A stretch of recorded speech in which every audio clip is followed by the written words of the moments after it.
so much for the opportunity to introduce a very, very, very, very special person, and y'all are going to just love her to death. I met Cathy probably about 5 or so years ago. We were doing a networking meeting for women, and we got to become friends, and she's taking my picture. I don't like my picture. Anyway, we became really, really good friends, and through the years, we've done a lot together, and I have learned so much about Cathy and her family. But one of the things that was so inspiring to me was to learn of what Cathy did back in 2007, and that's one of the things she's going to talk about today. And you know, this is called, y'all are the women of influence, and we are all women of influence, and we influence people wherever we go, in whatever capacity that we're in, whether we're a mom or we have a job outside the home or in our churches or within our friendships. And, you know, truly, Cathy is a woman of influence, and she has influenced more people than most people do in their entire lives by doing one thing. That influence continues today. And I had posted something the other day on Facebook about her having such a kind, giving heart for others. And that what she did was to create an avalanche that changed people's hearts and lives. And that continues still today. And this was almost, you know, back in 2007. But Cathy is a mom. She is a mom of 4 grown children. One of her sons is a professional baseball player with the Colorado Rockies. And she has another son that is in New York, going to school at Maritime. He's going to learn how to captain those great big ships. She's got a son that helps to coach football and helps his dad out at one of the high schools there in Lanier County near where we live. She has a daughter who's playing softball up at Appalachian State. They're all athletes. And that started with Cathy and her husband, Carl, who was an NFL player.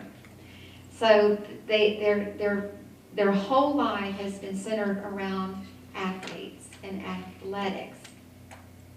And it just was a natural progression for her to do what she did, and she's going to tell you about it. We're going to show you a little clip. And if you've read her bio in your brochures, you know a little bit about, she helped spearhead putting a football field in Barrow, Alaska. This woman single-handedly started this movement. So anyway, she's going to come up here and talk to you in a few minutes. She's precious to me. She is my best friend. She has allowed me to walk a journey with her as her life unfolds. And this whole process, this whole thing about the football field is now becoming a major, big-time motion picture. So I get to walk that journey too. So I'm really excited. I get to play her, I don't know, her publicist and her editor and, you know, just all kinds of little snippets in her life. And so thank you, Cathy, for that. So I'm going to play this little video, and then after that, she's going to come up here and speak. Okay, thank you all for letting me be here today. Such a privilege, and I'm very excited about it. It is awesome that my good friend Paula got to come with me, and I have to correct something that she said when she said that I single-handedly, well, you all know, and you heard a great testimony this morning from Dynamite over here about surrounding yourself, you know, with people. And Paula is that kind of friend to me. In fact, this morning I had this cute little dress that I was going to wear, and she was like, and I said, well, I know that, but if I just don't, and she goes, Cathy, you talk with your hands, and you can't lift your hands. And she said, that is not going to work. Go change. So anyway, see, I'd be a mess here. Y'all be going, good grief, don't you know that dress too short, girl? So anyway, that's why we surround ourselves with wonderful people. And so Paula, thank you for being that friend, and I'm very excited about being here in South Carolina. Now I'm just going to go ahead and get this out of the way. how many Clemson Tiger fans do we have in here? Raise your hand. Okay, we've got a few back here. I see you. Okay. Now, I met a couple of Gamecocks at lunch, and I've done told little Miss over here. I said, I got my eye on you. But anyway, we laugh about that. My oldest son, that right now plays for the Colorado Rockies, was the quarterback at Clemson. He was a dual sport athlete. He was on the baseball team, and he was the quarterback at Clemson back in 2008, 2009, 2010. And then he was drafted in baseball by the Colorado Rockies, and that's where he plays now. But we have spent several years at Clemson University, and we have learned to love Clemson and to really pull for them, and that's been an exciting thing in our life. But I do have we tease around about Clemson and South Carolina and that rivalry, but we have some awesome little Gamecock friends, and I met a few today already, But anyway, I told her, I said, no cockadoodle doing when I'm up here speaking today. So she promised me. Okay. Now, come on now, I'm telling you. Okay. All right. You got to see the video, and I'm just going to give you a brief sort of synopsis on how that happened. And yes, it was a miraculous story. God, He used somebody ordinary like me, and I am very glad that was one of those times that I didn't miss it, But I want to tell you how that happened. And in our life, my husband had played professional ball. We had gotten married really young. He was at Vanderbilt University, played there for Vanderbilt football. We got married young. I went to Belmont University in Nashville. I know we got Rebecca from Nashville represented here today. Great community with lots of wonderful universities and all. But my husband was drafted by the Cincinnati Bengals. And the very first year that he was drafted, his rookie year, he was fortunate enough to play in the Super Bowl. So he played in Super Bowl 23, but that was a really long time ago. And he played with the Cincinnati Bengals for 2 years.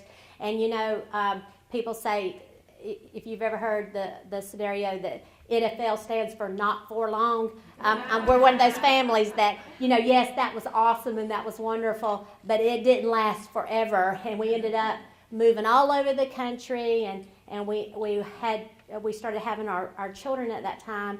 And I have moved with babies 2 weeks old because you got traded and your job ends today and you're somewhere else and you pack up and you leave. And I've done all that.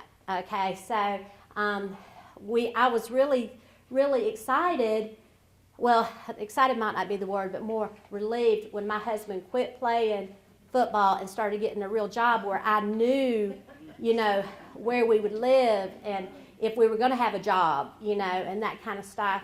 And then, y'all, I had these boys, and they were great athletes. And I'm like, oh, no, here I go again, And sure enough, these boys, they loved athletics. And then we had our little girl, our fourth child, our little girl, and she was beautiful. And I dressed her up, and I put her in dance classes. And she was like, Mama, I'm not that kind of girl. I want to play football.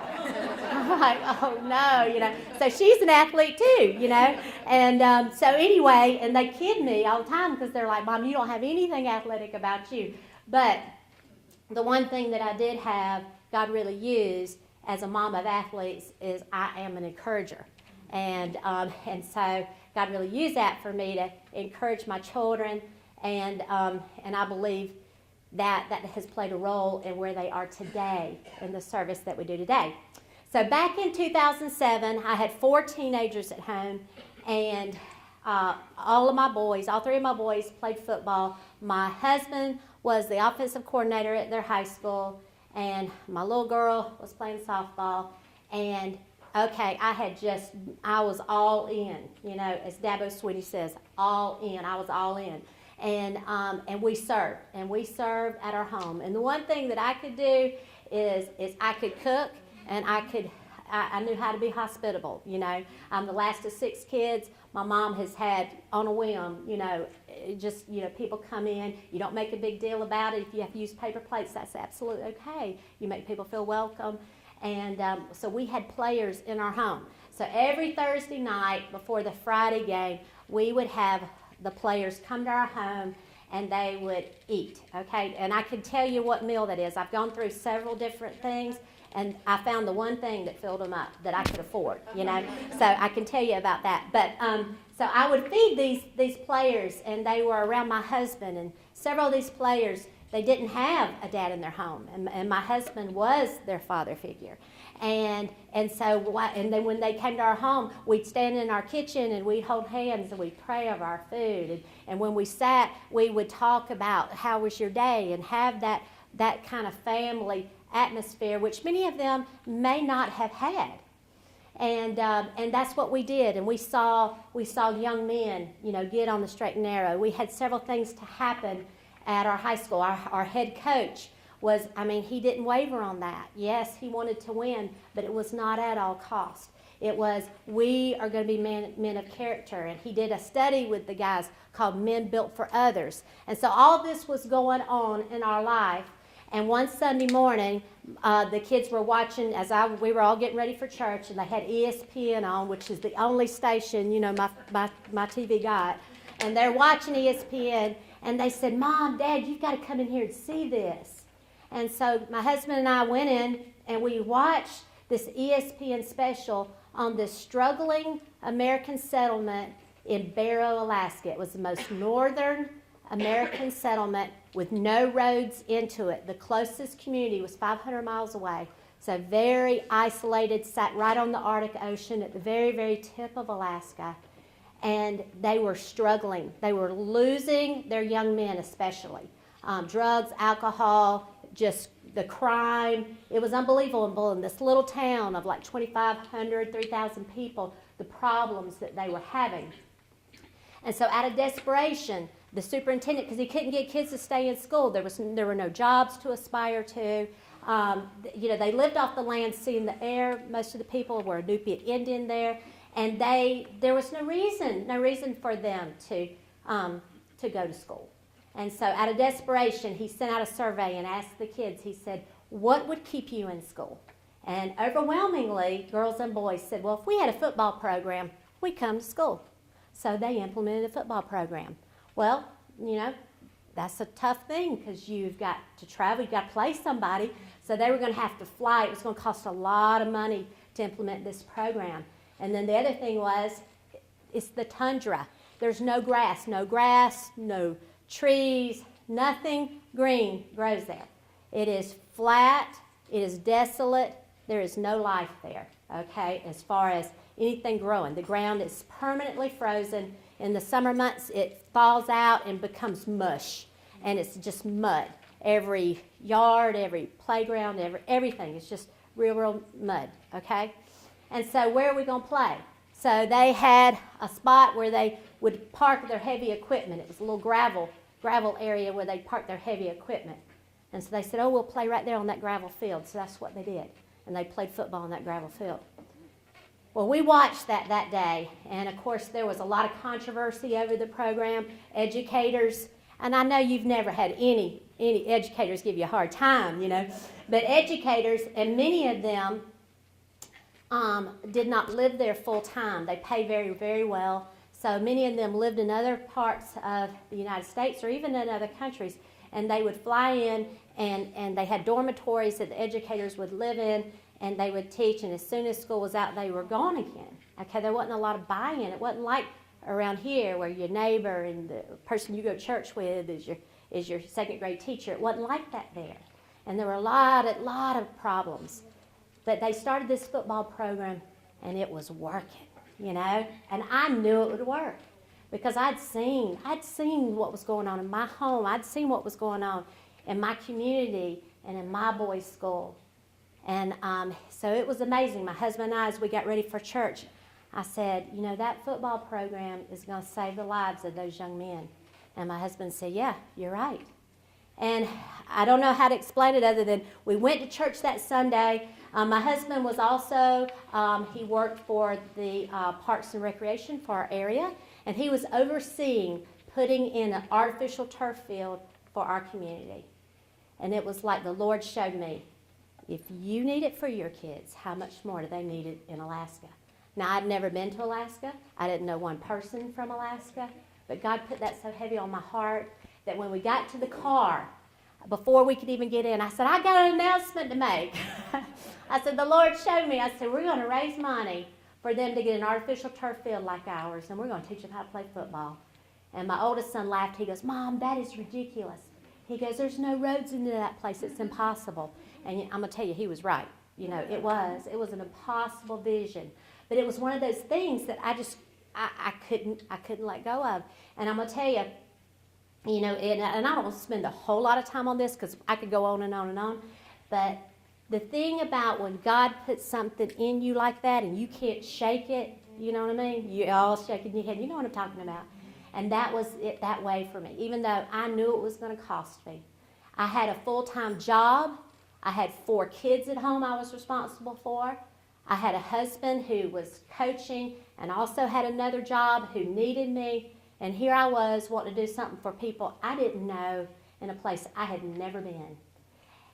But it would not leave me. And I'm going to tell you, you had a great point when you said that people will want to gather around you. And that's one of the points I want to make to you today. When you start out on something that's a lot bigger than you are, people will join with you because they want to be a part of something much bigger than they are. And so I would talk about it. I would talk about it to groups this size. I would talk about anybody that would listen to me. I would talk about it. And I would have people come up to me and say, well, you know, I'm an architect. Now get this, in Florida. I'm an architect and I've had training in architecture. I can't even say it. Yeah, I'm like, in Florida. Okay, all right, I'll help you. Another one, you know, I own a transportation company. I know how to do logistics. I'll oversee it. I had another mom on my daughter's softball team, and I'm just, you know, pouring my heart out to her, and I said, I know that at some point we're going to have to use aircraft. There's no roads into that place, okay? Some of the products are going to go by you know, sea, but some of them are going to have to be flown in. And she's like, Cathy, my brother's general of the Air National Guard, you know. I mean, so things like that happen from just ordinary people over and over and over and over again.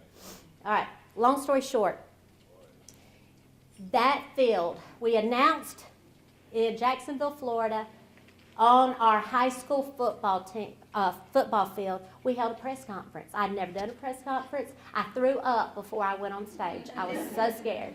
But we had a press conference, and I think a lot of people came because they thought I had lost my flipping mind, you know. And they were just like, what is she doing, you know?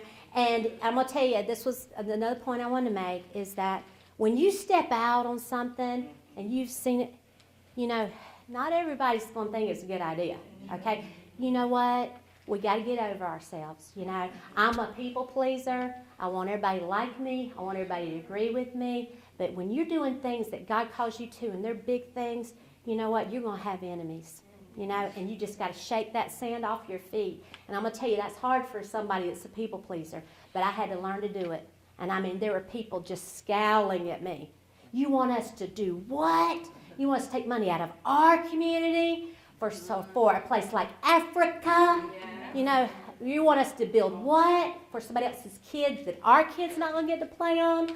A field we'll never see? You know, those came. But I want to tell you, the people that would say that, like, well, why aren't you doing something for your neighbor? Why don't you do that for us here? Those people don't do anything for anybody. Okay? So that's just wasteful talk right there.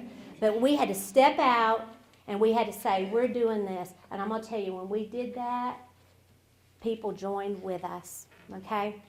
And we went to our head coach. We told him what we wanted to do. This is what he said. He said, Cathy, we have been preaching to our boys over and over again that their talent has been given to them by God. and that it is something that they are to share. Now, this is a public school in Florida, okay? He said, now you're presenting us with an opportunity to do it. And he said, we'll back you. He said, it's not good enough to give them a field. He said, we need to bring that whole team to Jacksonville. They need to stay in our homes. They need to see what it's like to be a student athlete, and we need to train them. So we ventured out on that, and we didn't have the money to get them down, but I told him, I said, if you can get to Florida, we'll take care of everything else. And sure enough, a businessman in Anchorage gave a $40,000 donation to send them down.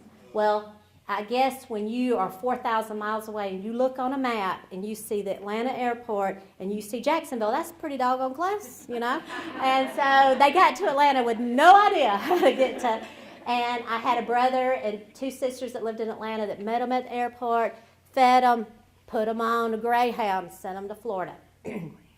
Well, they arrived in Florida, and you know, I can't tell you, this is the most amazing thing because our community just showed love to them, you know.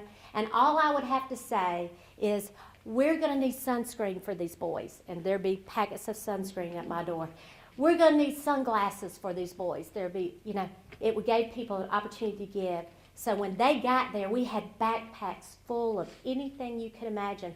One of my customers was, and I was telling her about it, and I said, you know, these boys are coming, you know, and I want to have things for them, like, I want to have all their, because I don't know what they'll be able to have or what they'll be able to carry. I want to have all their toiletries.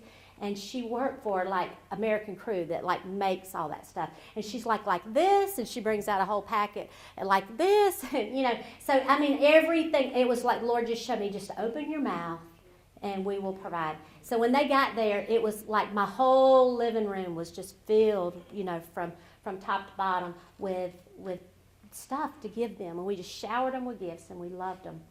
Well, they stayed in our homes. They did learn how to play football. And I'm going to tell you, my son Kyle, that played at Clemson, he was first-round draft pick with the Colorado Rockies. He's the only NCAA athlete to throw 20 touchdown passes and hit 20 home runs in the same year.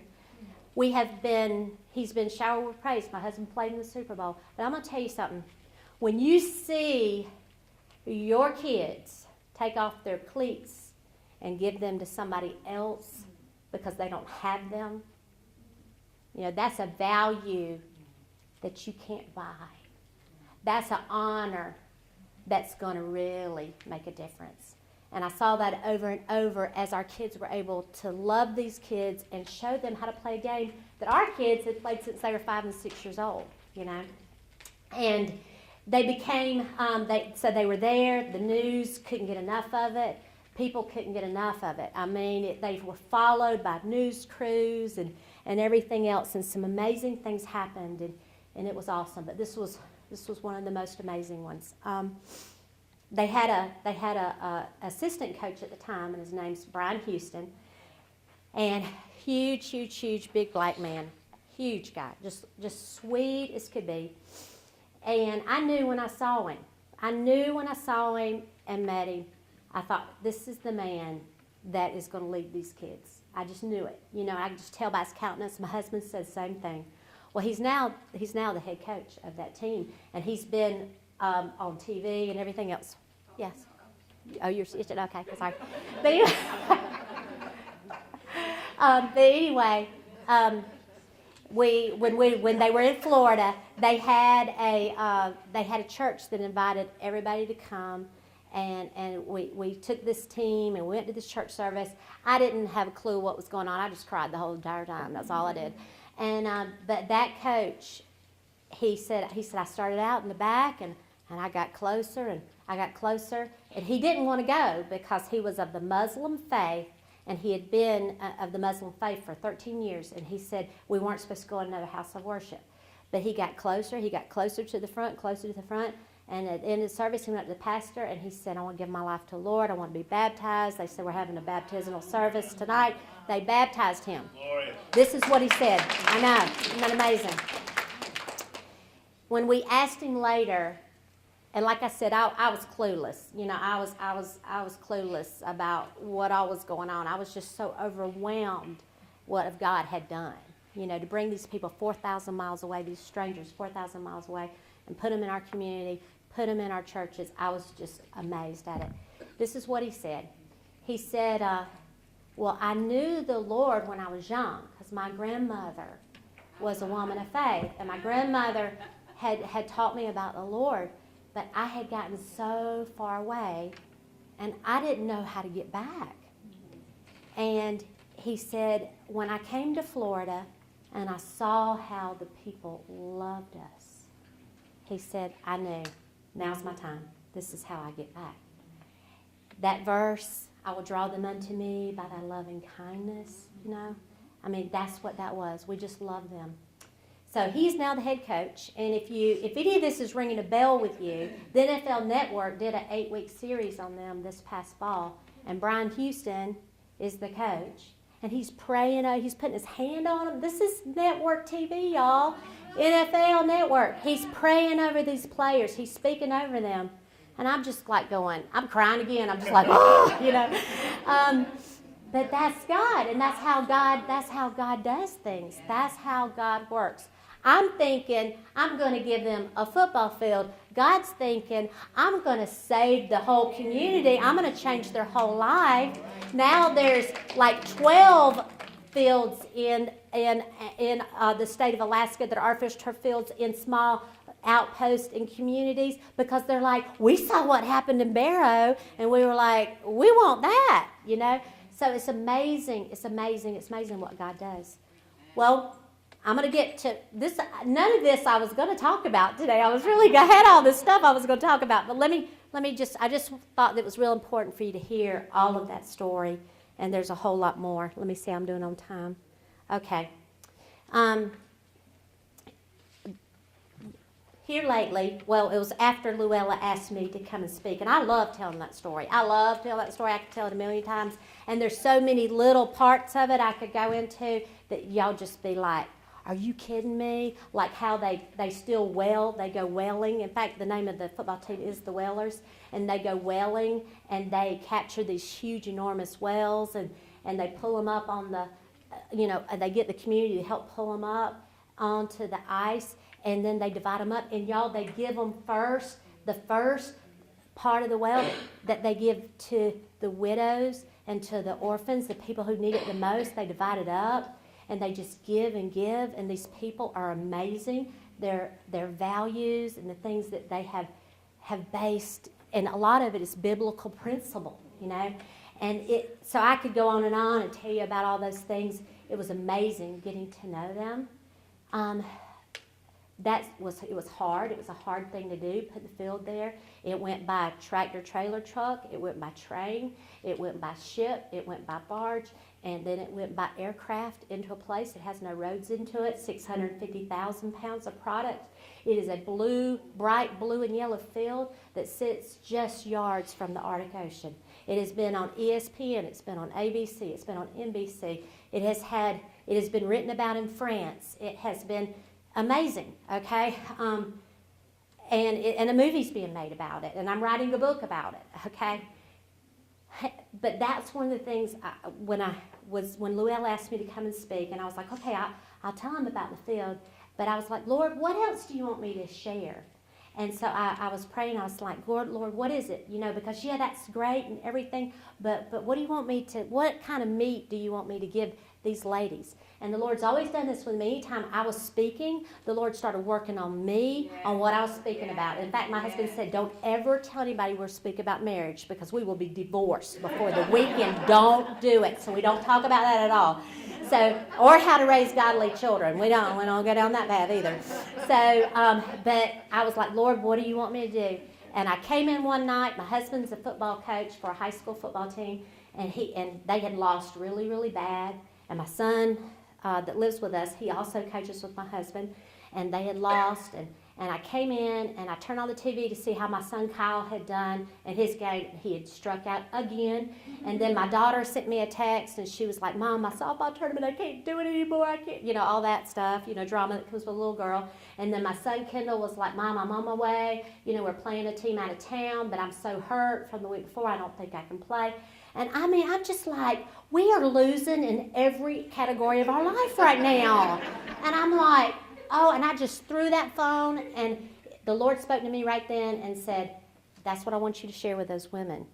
And I was like, I don't want to, I don't want to share that, I don't want to share, how to serve the Lord while losing, But I started getting in the Word, and I was like, Lord, what is it? What is it? And so I came across this verse, and I had put Barrow, Alaska, by this verse, the field in Barrow, Alaska. I had written it by this verse several years ago, and it's in Isaiah 41, 19 and 20. It's like I'm going to put the acacia and the cypress trees and all these trees. I'm going to put these in the desert so that people will see and know and understand that it is the Lord thy God who's done this, the Holy One of Israel who's done this. And I knew that field, I knew that was, because you can't look at that. In fact, I got an email this summer from a man in Texas, and he said, I just want you to know, he said, I love to go on Google Earth and look at different parts of the world. And he said, I put in Barrow, Alaska, because it's the most northern American settlement. And he said, I saw this blue field. And he said, that's a strange thing to be in that part of the world. He said, how did that get there? Into a place that has no roads into it. And he said, so I started doing research, and I came across your story. He was like, how in the world?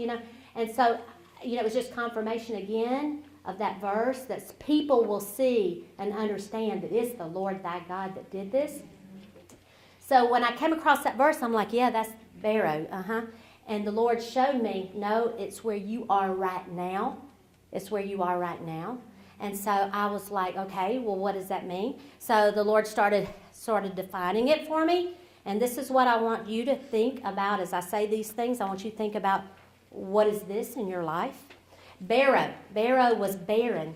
It was dry. Even though it is very, very cold there, they don't have a lot of precipitation. They have ice that comes in, but they don't have a lot of snow. It's just covered in ice, but it's very, very dry. And it's barren. There's no, like I said, there's no trees, there's no bushes, there's no grass. It is barren. Where I was in my life, where my husband was coaching, they had no winning seasons. Okay? No winning seasons. Where in your life have you not had any victory in a very long time? Okay? The other thing about Barrow is that it's dark there. The sun goes down, and it doesn't come up for like 69 days. There's no sun whatsoever. So it's totally dark there. Okay? And I said, Lord, what does that mean? And he said, that means there is no hope. There is no hope. Where in your life do you not have any hope? Okay, and the last thing is that the terrain is dangerous. There's lots of ups and downs. Where in your life do you have, you're like, okay, I've got one little victory here, but the next thing you're just, boom, you're down again. Where in your life do you have those ups and downs? I just need to stay over here, don't I? Okay, and then as I started praying about that, I was like, Lord, okay, well, us Parker people, we don't want to lose. We want to win, And so the Lord started showing me, okay, we're going to start the game plan. And, my husband laughs because all these teams my kids play on, the first question, like if my son, like he was on waivers this past week, but he didn't have another team pick him up. But if he had my first question to my husband would have been, what are their colors? Because I want to get ready, I want to get ready. And he thinks that's ridiculous, but do y'all do that? Yeah. Is it just me? I mean, do you sport that ugly black and garnet color? There, sit down, sit back down. There you go. See, I'm telling you. So what are their colors? You got to get game ready. Okay, so I'm like, okay, if we're going to be victorious in this realm that we're in right now, okay, I got to get ready, okay? And I was like, Lord, how do I get ready? And this is what the Lord showed me. Okay, here we go. Talk about your victories. Okay? Let me tell you something. When I leave here today, I'm going to be pumped because I've recounted for the last 45 minutes a miraculous thing that God did, You're going to be pumped because you recalled. I started out here But God took me here. You get to talk about it. You get to talk about it. You get to talk about it. And those little victories, I talked about those. When I was doing that project, putting the field in Alaska, I didn't talk about the bad things that happened. I would be like, guess what? Guess what? Guess who I got to meet today? I got to meet the General of the Air National Guard, and they're on board, and they're going to help us. I mean, I talked about those things. Repeat those things over and over again. The Word said, that's why we have God's Word, to remind us, to, edify us. Also, the Word says, and this is my favorite scripture, in Proverbs 11:25, it says, a generous man will prosper. Those who refresh others will himself be refreshed. So you want to talk about it. You want to talk about it. Okay. And when you talk about it, other people want to follow you. Isn't that right, Dynamite? That's right. Other people want to be with you. Because you know what? Or they're going to get out of the way. Because they know she ain't stopping. Okay? That's what they do. Okay. Number 2. Okay? And boy, y'all, I've had to go back to these notes 1,000 times over the last month or two. Because I'm in it right now. It does not always look like we think it should look. Okay? That's the natural. God deals in the supernatural. Okay? I'm telling you, there were times when I was putting that field in where the turf company wouldn't allow the products to move. The transportation company, the military totally backed out at the last minute, totally. I mean, there were times where it was destitute. It looked horrible. My husband one night said to me, he said, honey, you just got to realize you did the best you could do, and it can't be done. And in the natural, he was right. But when I went to sleep that night, God just did something in me, and that thing welled up in me more than ever before. And when I woke up that morning, it was like the Holy Spirit said to me, I gave you the vision, I'll give you the faith to go along with it, and it don't matter if nobody else is on board. And God moved to the point of where that day I went and got on the phone, and a man assembled the elders together in that community. I had never met them. I had never been there. This was a male-dominated native community, and I was a white woman from Florida, okay? And after they got through talking to me and saw my heart, they said, Cathy Parker, we give you everything you ask. We give you the land. We give you the foreman. We give you, they just did it. Okay? That's God. That's the way God moves. Okay? All right, so that's number 2. It does not always look like we think it's going to look. Okay? And sometimes it can be, that's when it's the darkest, right before. Okay? I'll share that one later if I have time. Okay, the third thing. Okay, so that number 1, talk about your victories. Talk about your victories, even if they're little. Talk about your victories. Number 2, it doesn't always look like you think it should look. Number 3, your battles today are going to have great impact on your battles tomorrow and on the people that you influence. Okay? I want to tell you, I have been writing a book. And Luella, I'm just taking your bio on me as prophetic because you say I'm a published author. I am a published author in the name of Jesus, but I'm not done yet. But my friend Paula is helping me. I'm writing 2 books. One of them is called Praying for More Than a Win, and it's a book I started writing about raising athletes. And the other one is Touchdown on the Tundra, which is the book that the movie's based off of. And I've had to write, and then I'll give it to the writers of the movie so they can look and use and that kind of thing. And I'm almost done with it. I'm on chapter like 13 or 14, and it's probably going to have about 15 chapters, and I'm almost done. And it's been hard, and I have a lot of respect for people who have written books because you have to be really, really, really, really disciplined, and I haven't always been that way. So, but when I'm writing, y'all, when I'm writing that book and I write down, yes, I made a phone call to the owner of the Jacksonville Jaguars and asked him for a donation. I'm like, who is that? What was I thinking? How did I have this? What was I doing? When I recall those things, I'm like, why did I think I could do that? Why did I think I could put a football? It's made me recount those things in my mind and look at it on paper. And I started thinking about, okay, what had happened the year before? The year before when my marriage was so bad and to the point of where I just gave it to the Lord. And I'm like, Lord, I'm going to trust you and do what you say. If I'm never, ever happy, or if this man never loves me, I'm going to obey what you're telling me to do. Okay? That was a victory. When my son was at Clemson, and like I said, he was a dual sport athlete, and I remember in the spring one year, he won the spring, they had that spring game, and he did really well and threw all these touchdown passes. He changed uniforms real quick, went over to play a doubleheader. He hits a home run. The crowd's up. They're screaming. They're just like, oh, he's the greatest thing in the world kind of a thing. And it was a great time in our life. It was a big victory for us. But that night, as my husband and I laid in bed, he said, if we had not made it, we would not be here right now. Do you know that? And he said, because our son would have been way too distracted to have made it. He said, I just know it. We wouldn't be where we are right now.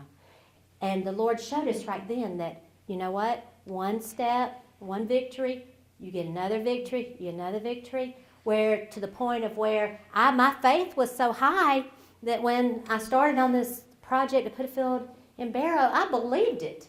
I believed it.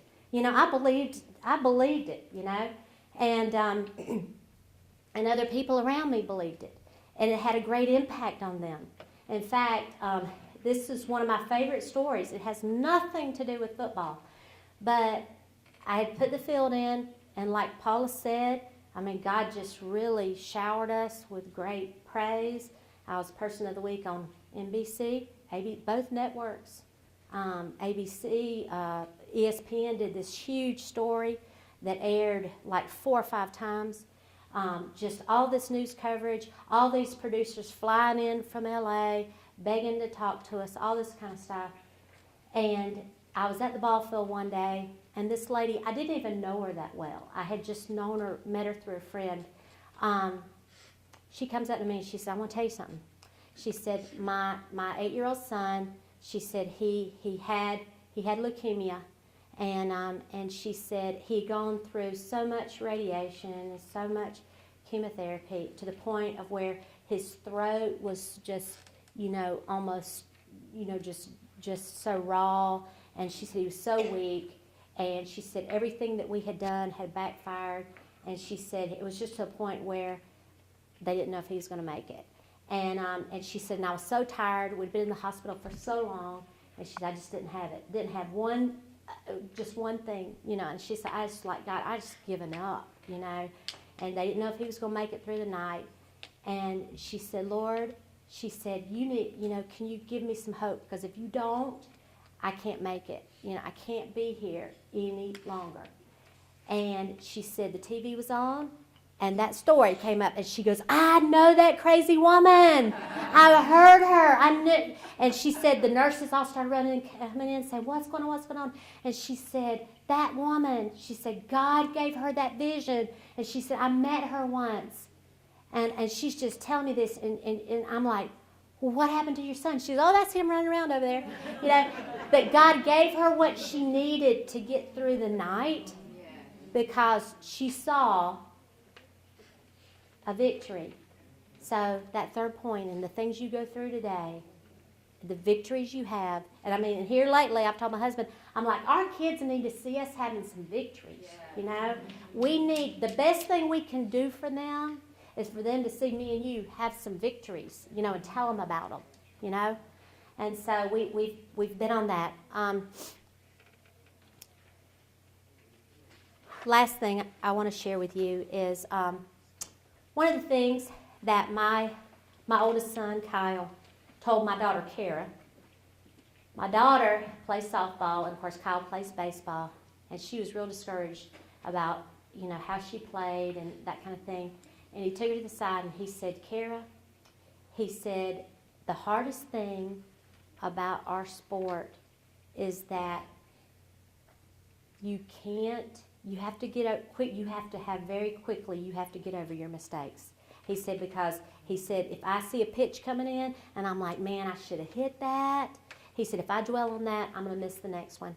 And he said, you have to get over it. You have to get over it. You have to get over it quickly. And I was like, ooh, that's some spiritual meat right there. You know, I wrote it down. We all make mistakes, you know. We've missed it. You know, we got to get over it so that we can be ready for that next pitch coming in. With this movie that's being made, and it's just another thing, it's just God. You know, I mean, I pursued it for a long time with, Christian production companies. They want nothing to do with us. The secular world wanted it, but they wanted to buy it from me and do whatever they wanted to with it. We kept turning them down. 7 years to the day that field was put in, I met a lady. She was a Christian producer, and we made a deal, okay? And my husband and I are co-producers on this movie. We've never done anything like that before. We know we don't know what we're doing. So they've got really smart people that we've had to trust, but they all love the Lord, and we trust them. But I'm gonna tell you, and I was sharing this with her earlier, that it has the book. I understood that when you make a movie, that it's not exactly like it happened, and you have to take characters and you have to put them all together, and you have to take storylines and sort of put a little bit of that and a little bit of that, and you have to tell it in all a short period of time, and there's going to be flaws in your main characters and all that kind of stuff, and then they come around, and there's a redemption kind of thing that goes on, and I understood all that until I read it, and it was me. And I'm like, oh no, I'm a bad mama, I was just like, it was horrible, And my husband too, at first they had him, and he is a really handsome man, but they had him like looking like Matthew McConaughey and stuff, and I'm like, and I mean, they just had him perfect, and then they said, no, that was too perfect, and so I said, honey, you ain't perfect anymore in the movie, but it's been very humbling to know that, again, when you step out and you do big things, not everybody's going to be happy with you, and there's going to be people, you're exposed and you're put out there. And so that's been a big thing that we've had to deal with. But my husband and I said, you know what? If we're doing this as unto the Lord, then we're doing it as unto the Lord. And if it's going to expose us and our kids are mad at us, I mean, yeah, they're all mad at us because they're like, one of them is a kicker in the movie, and he does not want to be a kicker because he thinks that is a lame position, and he's not a kicker. But anyway, but they're all mad at us about that kind of stuff, because, it's not like, and I'm like, well, this is our choice. We either step out and do it, or we don't do it at all, and we're stepping out and we're doing it. But the thing that we've done is we're like, Lord, we're doing this as unto you, and we're okay with it. The movie is, from what I understand, they'll probably start filming either this year or next year in 2017. These things take time. But the writer for the movie, if you saw the movie Captive, he's our writer for our movie.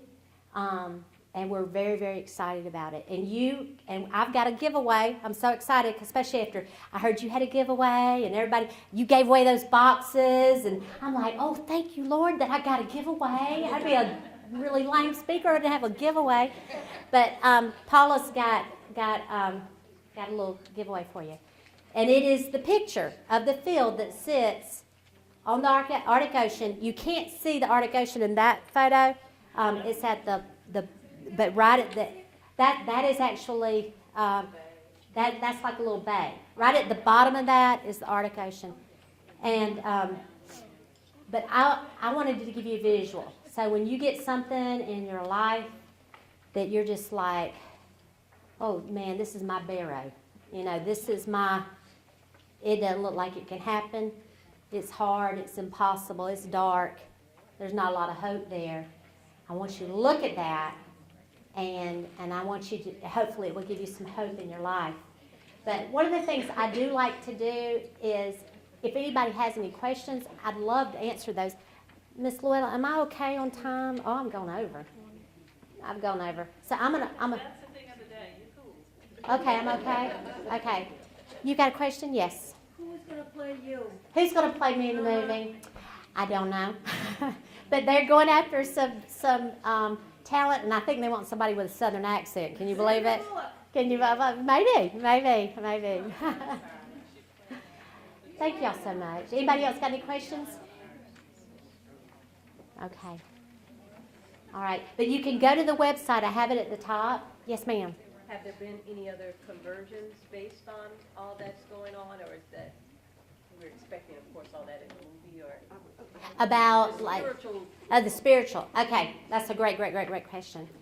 I went to Barrow that one time when that field was put in, and that was in 2007. When we started working on this movie, the producer and the writers and myself went again. Okay, and that was we went just in November of last year, and we met with the original team, and they were doing awesome. You know, they were men. They were godly men. They were several of them were married, had children, good jobs. And to me, that was a success. If we had gone there and they were a bunch of thugs and that kind of thing, it would have been like, oh, you spent a lot of money and wasted a lot of money on putting a football field in here for these people. But there is a transformation that's gone over that community. And it started with hope. And when they got hope, I mean, it looked like a totally different place. Like I said, I've been there 7 years earlier. It was clean. It was new buildings, it was amazing to see what hope does. And it started with that field. So, yeah, it's changed a whole lot of lives. Yes, ma'am. It's not a question, it's a comment. First of all, I like, Yeah, I'll give you this. it's a comment, not a question, but first of all, I like the scripture you used and the picture that goes with it. Hope, as you said. I'm involved in something that's giving people hope as well, and I'm seeing what hope does. When you said how to serve the Lord while still losing. Yes. I think that's so key, because too long have Hollywood dressed things up like it's supposed to be just perfect and everything happens in a half hour and it's done. Yeah. Where Yeah. does faith work then? Yeah, that's right. And Woo, so she preaching it over how here. do That's you- good. How Yeah. do you serve the Lord while still losing? My friend here, who is a go-getter and everything, and I love it. I love to be with it, but I'm aging now. She's just young. And so she wants me to be like I was when I was 50. Well, in faith I am. But in There you body go. I'm not. And so things have slowed down a little bit. But I said, so how do you serve the Lord while still losing? How do I keep my faith while I am recognizing the failing of my body? How do I keep it? So one thing don't have anything to do with the other. You still, so what I said, it's not how fast you're going, it's that you're going. That's right. That's right. Yeah, that's right. So I'll stop there, but I like that. We need reality. Yeah. We need reality. Faith is not just something that you just hope to have and that's it. You have to work at it. And you're going to be tested. Anything that you buy that's not tested is not worth a dime.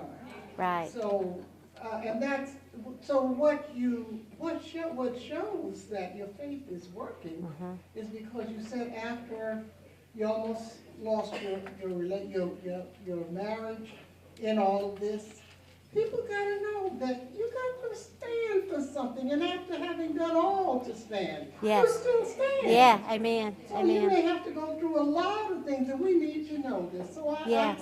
just like the story. Yeah. The one earlier too, and that's what it speaks of. It speaks of faith. Faith presses on. That's It's right. the substance of things that is hopeful. Yes. Yes. The evidence of things unseen. Amen. That's God. Wow. That was perfect. That was a perfect wrap up right there. You just summed it up right there. You just summed it up. Thank y'all again so much. And like I said, you can go to that website, touchdownontheTundra.com, and you can watch an interview with my husband and I. It also has some news footage, but it talks a little bit about the story. So if you're wanting to tell somebody, that kind of thing, I want y'all to support it when it comes out. I want you to say, I know her, I've got a relationship with her, and I want y'all to pray for it, okay? I will tell you that field, and just like what you were saying, I thought since God gave me that vision in church, I thought I knew exactly how to do it, and I thought it was going to be easy. Because in my mind, I was going to go to Under Armour and those places, and they were going to write me a check for it. And I did all that, but it did not happen that way. And but instead, it was groups like this and people, and I started getting, and it hit the Associated Press, and I started getting checks from people all over the United States, people I to this day have never met. And it would say on there, athletics had a great impact on my children or my grandchildren, and we want to give towards this. And it was a lot of small little donations. The thing about that, though, is I can go in just about any city, and people will say, I'm a part of that. Now you're a part of it, okay? And that is what the body does, okay? All right, thank y'all again so much. Thank you.